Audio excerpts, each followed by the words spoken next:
Hey there folks, Wrel here. This episode will be a continuation of the YouTube proper series, which is focused on how you can become successful with YouTube starting from scratch. And when I say successful, I do want you to realize that the definition of success is something that you determine.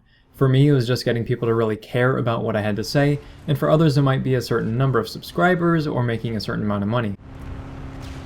So in the last episode, we talked about whether or not YouTube is right for you as a career choice. And if you haven't taken a look at that video, then please go check it out.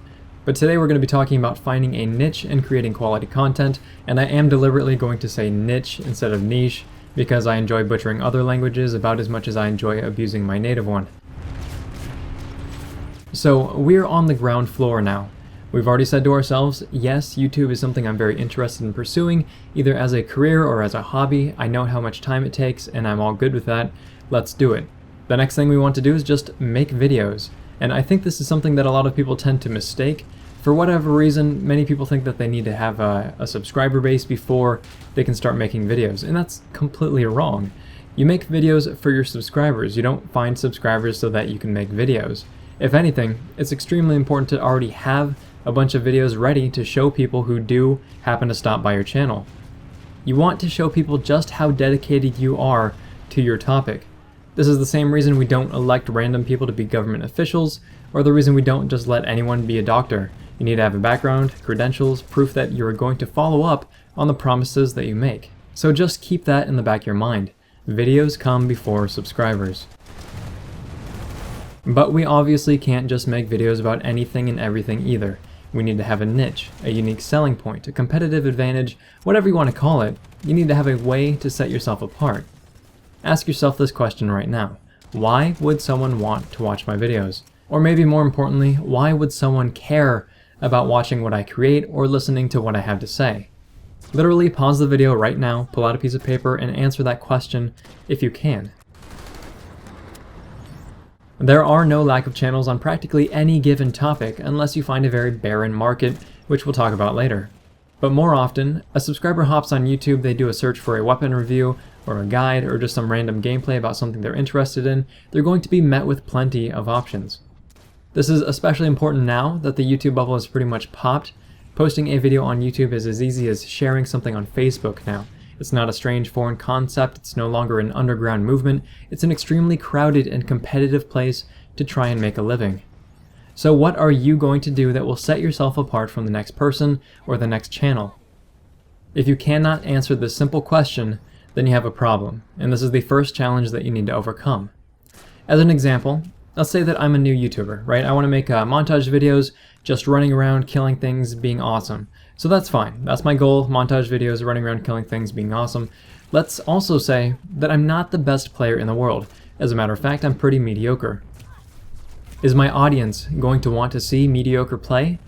Probably not. I mean, we live, we eat, we breathe mediocrity. But as human beings, we like to be amazed. We like to be inspired and entertained. So it's more likely that your audience is going to want to see upper level play, something that they cannot achieve for themselves, or something that they can observe and learn from. Well, if you're a mediocre player, you can't really give your audience upper level play, so what can you give them instead? Maybe it's good editing that really ties the montage together. Maybe it's comedy with funny moments or funny commentary overlaid on the top, or maybe you're just making montages while using underpowered weapons. Something with that sort of hook.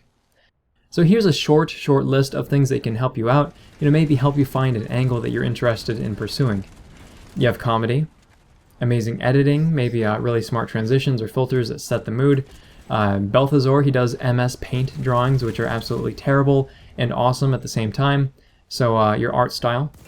Balthazar also does political commentary, so he's big into politics, or you can do religion, sex, controversy in general can also be a niche. If you have a nice, if you do a nice radio voice, even if you don't talk that way in real life, you can kind of play that up. Dan Gavster is a great example of an over-the-top commentator voice that's really the hook for his channel, I think. Or maybe you can pursue a unique angle in a game, like pursuing hardcore modes of games that don't actually have a hardcore mode. So you play until you die, or you play speedruns, or finding secrets, or you're playing with only underpowered weapons like we mentioned earlier. There's many different things that you can do, and any one or a combination of them is going to help you define your niche. Regardless of what you do though, you need to keep searching until you find the answer to that question. Why would someone want to watch my videos? Better yet, why should someone care? So that's defining your niche essentially between you and your audience, kind of the relationship that you want to create. But you also have to consider the environment as well. Before I get into this, I do want to say that I'm going to go over things referring to YouTube channels who carve out a niche with basically one game, or a couple of games. And this is the opposite of what someone like Total Biscuit does, jumping from game to game for first looks, gameplay, news, that sort of thing. That's an environment in itself. And if you decide to do something along those lines, then you have to find a way to compete with him, with Bro Team, with Christopher Walkenthrough, or whoever else is doing the same sort of thing. But getting back to talking about the environment from the perspective of a commentator who covers a single game or a single franchise, PlanetSide 2 was a really good opportunity for me to jump on because A, I enjoyed the game, B, they had a 10-year development cycle planned, C, there wasn't a lot of competition, and D, the community interaction between devs and players is absolutely awesome. And those 4 factors are extremely important to know before really buckling down and investing yourself somewhere. And trust me when I say that getting into YouTube for the long haul is a big investment. To break it down, that's fulfillment, longevity, competition, and community interaction. And those are 4 elements of your environment, and you need to do your research and you need to choose properly if you want to pursue YouTube as a career. When you first decide on a topic to create YouTube videos on, you want to enjoy it, like a lot. Because you're going to be spending a lot of time there. You're going to be learning the game, hopefully you're going to be getting better at it, more educated about it, and you don't want to get burnt out. So finding a game or a topic to get started with has to be very fulfilling for you personally. But it cannot only be fulfilling, there are other things you need to consider as well. When I started posting content on a consistent basis, it was content for the Mass Effect 3 multiplayer, which I loved. It was very fulfilling. The whole Mass Effect series, their franchise, was and still is amazing. But the multiplayer aspect was dying, content was still being pushed out on occasion, but the player base was dwindling, and there wasn't a whole lot that I could talk about. At least nothing that wasn't already done. So this relates to competition, and we're definitely going to get to that in a second, but PlanetSide 2, on the other hand, is a truly massive game in scope, so there's no shortage of things to talk about right from the start. And then you add a 10-year development cycle on top of that, and new content updates every couple of weeks. That means that I will not run out of things to talk about, like ever, as long as SOE does their job and keeps their player base up. Because when the player base dwindles, then the longevity is compromised, and your career as a YouTuber might have to shift to other games and topics. And a shift like that is never without repercussions. So in addition to having a long-term focus, that focus on longevity, you need to also know how much competition is out there. If I decided right now to just jump into Call of Duty Black Ops or Battlefield 3, both well beyond the popularity of PlanetSide 2, I would have a lot of competition. And this is not as huge an issue if you're already an established YouTuber, but it's extremely difficult to get started in on a topic that's just already inundated with people that have the same sorts of styles as you, or are working the same angles, have voices that are similar, have the same editing styles, etc., etc. And as an example, you have someone like Drifter, who we talked about last episode.